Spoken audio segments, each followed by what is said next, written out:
everybody, week 4 of the Vira Quiltalong.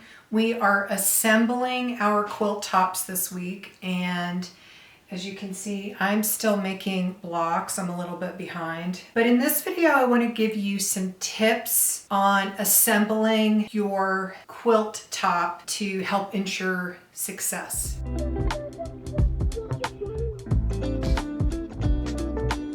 So I have laid out 3 rows here, and I didn't really give a whole lot of thought to how I was laying them out other than just getting the diamond shapes correct in the background. So I would recommend you doing the same. Don't really give a lot of thought to placement when you're putting your blocks up on the design wall initially. Just get them up there in the right orientation, because I think that it's important for us to stand back from these sort of scrappy, very busy quilt designs and take a look at something from a distance before we start making changes.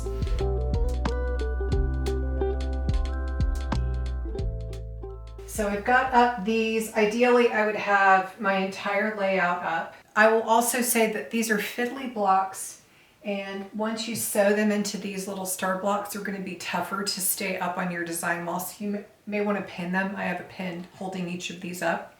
I want to take a look at which fabrics are falling next to each other, if there's any ones that I want to move around.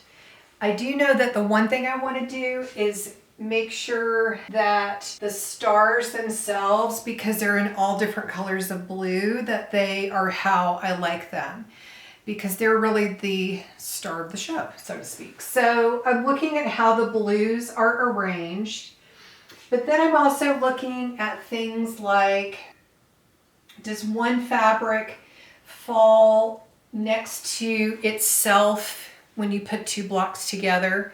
I can see that right here. These 2 fabrics are exactly the same. My first instinct is not always to separate those. If you're not used to making this kind of quilt, your first instinct might be to definitely separate the same fabric from each other. So you might look at separating these 2 blocks here. There's several others I noticed, like there's 2 of the same fabric right here. There's 2 right here. And I don't automatically separate those blocks or redistribute those blocks, and here's why. Depending on the fabric that you're looking at, the fabric that's ended up beside of itself, a lot of times in certain layouts, it can create some interesting secondary shapes. I like the way that it can create sort of a larger shape to draw your eye in.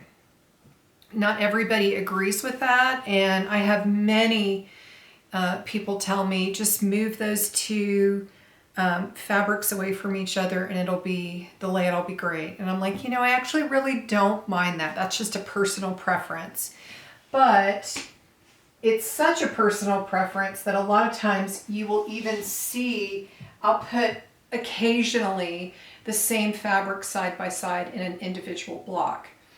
I don't do a ton of this, but when it happens organically, I just look at the situation that those identical fabrics find themselves in and decide if that's a good idea or not.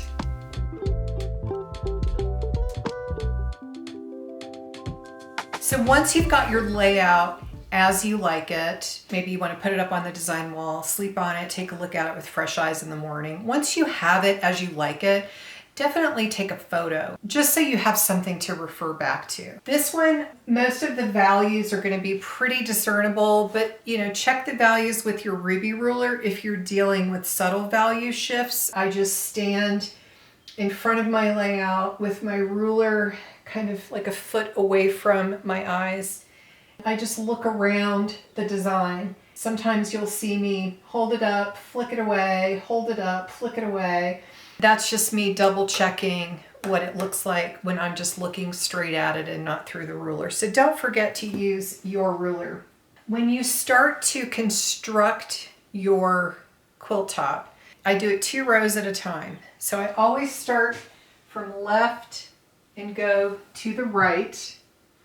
And I always go from the top to the bottom of the layout. So I keep it on the design wall. And then to get it over to my sewing machine, which is right behind the camera, I will pick up, starting at the left. Each new block I pick up goes underneath the previous one. And I don't move them around.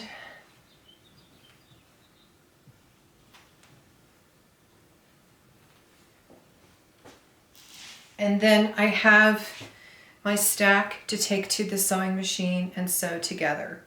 I have no memory anymore, even of what this row looked like 5 minutes ago on the wall. So I have my photo to refer to, and then I have my stack oriented the correct way when I take it to the sewing machine. So I do that for the first row. I do that for the second row. And when I press them, I press the way that I remember which way the seam allowances go is the top row. I started at the left, I go to the right. So I press all of the seam allowances towards the left, just because that's how I've done it. I can't do it any other way. So press all of those seam allowances to the left once you've completed the whole row. And then the second row, I press those seam allowances to the right. Now I'm talking about the seam allowances between the blocks themselves. And once you have those 2 rows together, press them really well and then sew them to each other. Press that long seam allowance one direction or the other, and then put them back up here. So you've got a pair of rows sewn together, pressed up here. And then what you will do is grab the next row, which would be the third row, and you're going to start over again. You're going to sew this row together, press all of the seam allowances to the left, the one below it. You're going to press those seam allowances to the right, join those 2 long rows together and press them very well, and then put it back up on the wall and continue that all the way down. You're going to have 5 pairs of rows sewn together if you're making the throw size quilt, which I know a lot of you are. The reason I do it that way, there's a couple of reasons. I think it's bulky sometimes to be taking one newly completed row with the rest of the quilt top that's already sewn together as a whole and take all of that to the sewing machine. To me, it's much easier to sew 2 at a time. Those are also easier to press at a time. I don't use an ironing board. I have a pressing surface that I use. So I'm able to put that on my work table and just, I've got my 2 rows sewn together. I can make sure that the seam allowances are pressed in the right direction, nice and flat. I can press it from the front, and I can do that each time I sew a pair together. It just makes the whole project a little bit more manageable. I think when you're dealing, especially with larger quilt tops, you can run into skewing or pulling ever so slightly of the weight of the rest of the quilt top as you're trying to sew 2 rows together.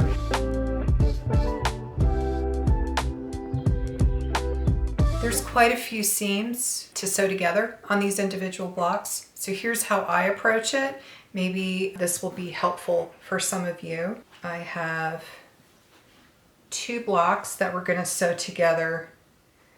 I use my trusty porcupine quilt. Over my quilt making career, I have pinned generously. I have pinned just a beginning and end. I have lined things up with just my fingertips. And I have also just prayed to the seam join gods and just went for it. Of all of those ways, I find that my very best tool for lining up seams is my porcupine quill, or the equivalent, a stiletto of some sort. And you could even use the tip of a seam ripper. What I do is line these two seams up.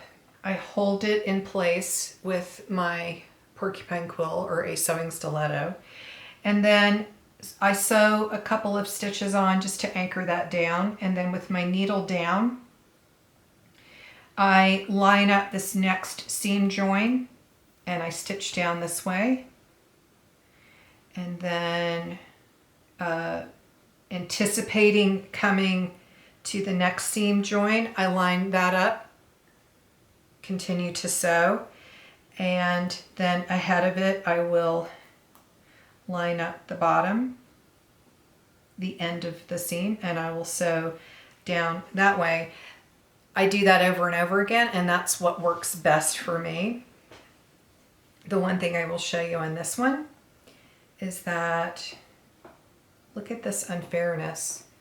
Look at these seam allowances. They're all going the same way. This unit here, you cannot iron these the opposite direction because of the way that they're anchored down, right? What I do is just make it as flat as possible and just go right over it. I use my sewing stiletto to help hold everything in place. It's not the end of the world. This actual seam allowance is going to be even bulkier than usual because this is double gauze fabric. It all works in the end, but that's how I sew these together. I don't use pins, I use a stiletto. If you've never used a stiletto, I encourage you to give it a try, only because it seems to just help. In my opinion, the fabric goes through flatter as you're sewing, and you're not having to stop and take out pins.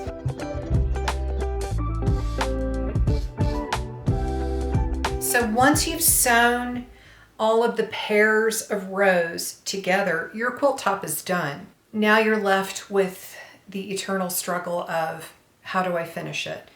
You may have already thought about what you're going to use to bind it with. You may have already thought about what you're going to use to back it with.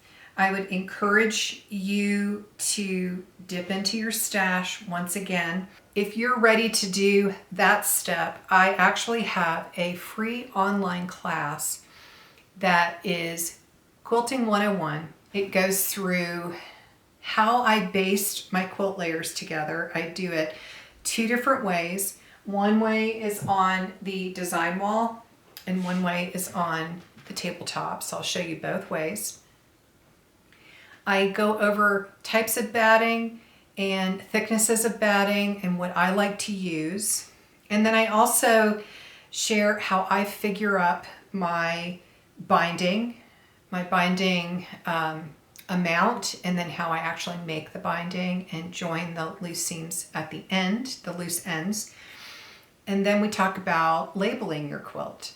So I will leave a link in the description box if you would like to get access to that finishing class. It may help motivate you to go ahead and finish your quilt. Please post pictures of your quilt tops. I can't wait to see them. I have seen some really beautiful color combinations of Vira in our pop-up Facebook group, on Instagram, and it's so fun to see this quilt interpreted in all of these different ways. So be sure and use the hashtag Vira Quiltalong, and you can tag me on Instagram to be sure that I see it. And happy quilting. I'm going to keep on going. I've got lots of blocks to make, but I have my cut pieces in front of me. I have my iPad and I have a good audiobook, so I'm going to keep making my start blocks. There is a Vira Quiltalong playlist.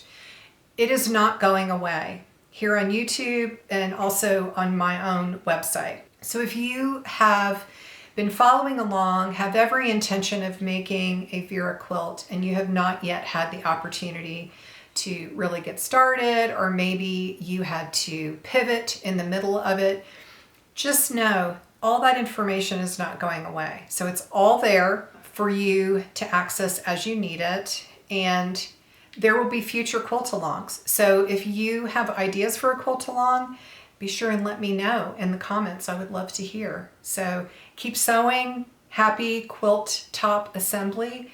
And thank you so much for following along with me. I'll see you soon.